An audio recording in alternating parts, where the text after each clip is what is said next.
Alright, so para masanay si Sol dito sa kanyang tie out chain setup, ayan, para makatakbo-takbo siya dito, ay dito ko siya papakainin. Alright, Sol. Huwag ka na ngayon kakain. Lagyan natin ng konting water. Ayan. Lagyan natin ng konting tubig. Yung food ni Sol, SDN42. And ayan. Sige, Sol. Uy. Saan pupunta, Sol? Sol, here. Come here. Eto na, halika na dito. Ay, pambira. Parang bata ah. Papasaway ah. Pepper, quit. Sol. Nagpunta yun. Uy, tumatalo na. Parang kangaroo ka na. Parang kangaroo na si Sol ah. Very good. Ayan. Sige lang, kain lang, kain lang. Shh, Pepper, quiet ka nga. Pakaingay mo. Okay. Yan, so kumakain na si Sol dito. At least medyo masanay-sanay na siya dyan. Hindi ko muna siya tinatali para ma-enjoy muna niya yung freedom. Freedom niya. Laki ni Sol, oh. Oo, lalo na pagka puro ano ka na, no? Masel-masel ka na. Yan, hindi pa siya mukhang Cane Corso talaga. Mukha pa siyang Great Dane. Pero, ayan, ano pa lang naman. Day 16 ngayon. So, another 2 weeks to go para siya mag 1 month. And by that time siguro, ay mukha ka ng Cane Corso. Ano? Tapos ayun si Miguel at pinupunas-punasan niya si Snow Bear. Ano pinilitan mo na ba pangalan niyan, Miguel? Ha? Lebron? Lebron? As in Lebron James? Hindi ba common na masyado yon? Parang Snow Bear nga, mas cute eh. Pero bahala ka. Sige, aso mo naman yan. Ito si Sol. Hindi ko na pinalitan pa yung pangalan ni Sol. Umiihi. Hindi ko na pinalitan yung pangalan niya from his original name na Sol. Sakit sa tenga. Sorry guys ha. Kasi ang sakit talaga sa tenga. Ang tinis na ang lakas. Kung nandito lang kayo, ma-experience nyo talaga. Ang sakit sa tenga. Oo. Medyo hindi siya talaga pleasant kapag kumakawal-kawal si Pepper. Daming ihi ni Sol ha. Ayaw nga niya talaga umihi sa loob ng cage niya. Kaya paglabas niya, ayan, ihi na siya talaga. Dami oh. And yung pag-ihi niya na gano'n, hindi pa niya tinataas yung isang leg niya, indication na naman yun na puppy pa talaga siya. Kasi kapag fully grown male, mature male dog, tinataas na yung paa pag umiihi sa may tabi ng pader. So siya, umaano lang, para umuupo, parang babae lang ang pag-ihi niya. Parang babae pa siyang magwiwi doon. Kaya puppy pa talaga ito. Kaya yung aggression niya pinapakita niya nung simula, hindi pa yan ang totoong aggression niya. Lalabas pa ang aggression nito kapag bumomba na yung testosterone sa katawan niya. Pag lalaking-lalaki na siyang tunay. Pagdating niya ng mga 1-year-old to 1.5 years old, ayan, tsaka lalabas yung totoong ano niya, ugali niya ng aggression and maturity. So ito, we're still dealing with a Totoy na aso. Ayan, sige, kain ka lang dyan, Sol. Oh, talagang ay bilaukan siya. May mga nagsasuggest, dapat daw ang kainan ni Sol ay elevated. May mga gumagawa nga nun, lalo na yung mga nagsushow para pag nakastack yung aso, diba, pinapractice nila yung stacking habang kumakain. Pero nagiging prone kasi sa bloat ang mga dogs na kumakain sa elevated dog dishes.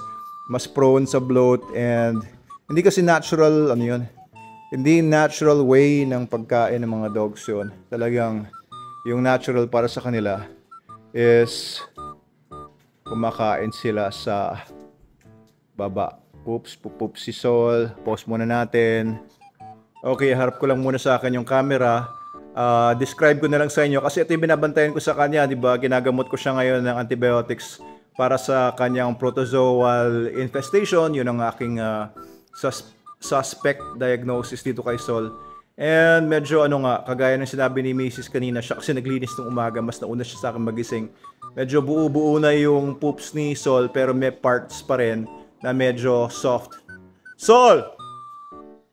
Kain ka lang muna, Sol. Good boy, good boy. Teka, hawakan, iyan na natin, lagay natin siya doon sa kanyang tie out. Teka, Sol. To, para masanay siya na naka-tie out siya dito. Ayan. Oops! Ayan, para masanay siya. Oops! Ay, naku naman, pagka naka-tie out, parang nagiging abnormal, oh. Ay, naku. Uy! Ano ba? Parang abnormal. Ang ginagawa? Parang abnormal. May siksik yung sarili niya sa ano ko ah. Sa gilid ko, sa likod ko, sa gitna ko.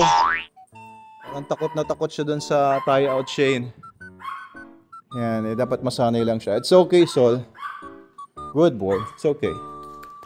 Good boy. Oy! Nako! Tingnan, pinupulupot. Pinupulupot talaga niya sa akin. No. Yan, sige. Lalayo ko sa'yo. Para masanay siya na naka-tie out siya dito. Si Logan ay kinulong ko muna para wag muna magkagulo. Para nakafocus muna siya sa training na ito. Kasi pag nandyan si Logan, isang training na naman yon. So if you're going to train your dog, one task at a time muna yung ipapagawa nyo sa aso nyo. Later on na, pagka okay na siya dun sa task yan, ito, sanay na siya dito, sanay na rin siya kay Logan. Kaya isa-isa lang kasi yan eh. Kaya hindi pwedeng pagsabay-sabayan. Makaupo nga muna dito habang napanood ko si Sol. Observe ko lang muna siya. Yun lang muna guys. Mukhang nagstatwa na naman si Sol dito. Oo, kagaya kahapon, no? Na-frozen na naman siya sa kanyang tie-out chain. Frozen na naman si Sol.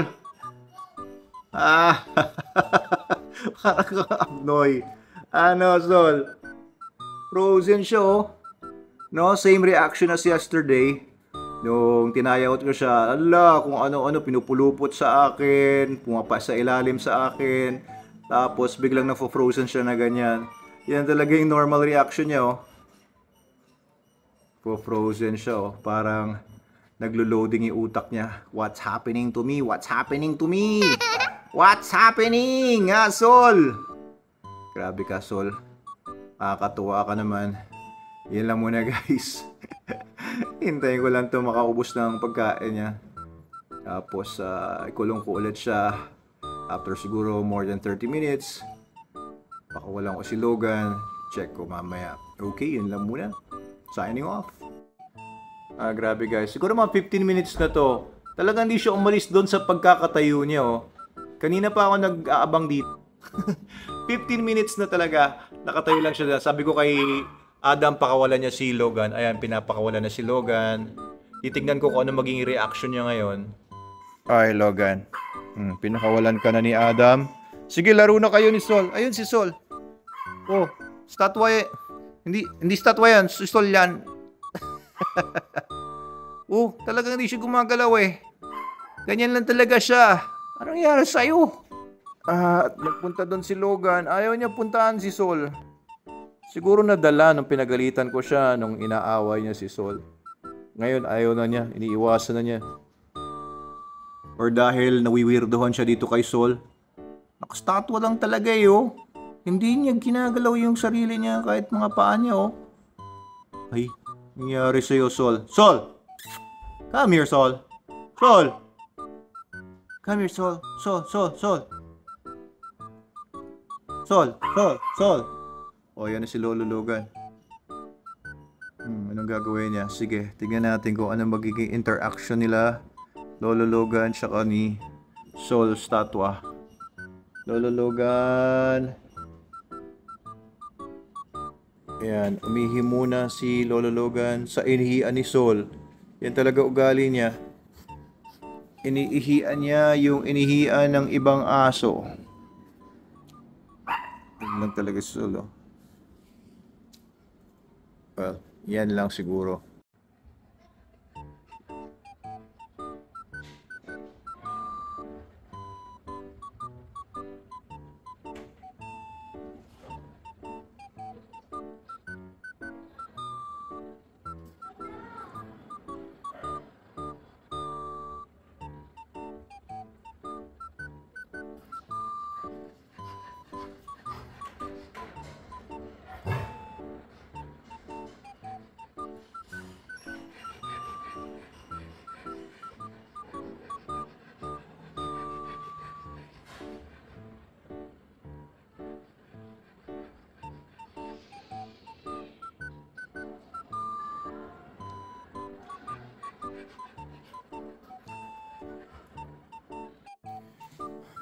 Binalik ko na lang siya dito. At dito talaga siya kumain. Frozen talaga siya kanina. Pero kanina nung lumalapit ako sa kanya, yun, pinupulupot niya talaga sarili niya sa akin. Pero, ayan, nilagay ko na siya dito. Okay naman sila ni Logan so far. Hindi naman sila nag-aaway ulit. Tinatansya-tansya lang din siya ni Logan. Ayun, oh. Naghutom. Nakastatwa lang siya doon. Na-stress yata. Pero yan, nagutom siya. Uubusin na niya to. And ayun na nga. Naubos na nga niya. Simot sarap ang SDN 42 original. 400 grams ulit. Simot. Ano, lalabas ka pa ba? Parang sabi niya, pag lumabas ako doon, itatali mo ko doon eh. So, andyan na, nakabukas naman yung pinto. Upo ako dito. Tignan ko kung anong gagawin.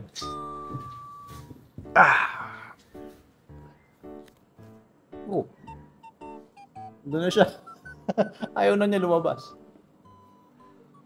Sige. Okay, Sol. Yung dungis mo.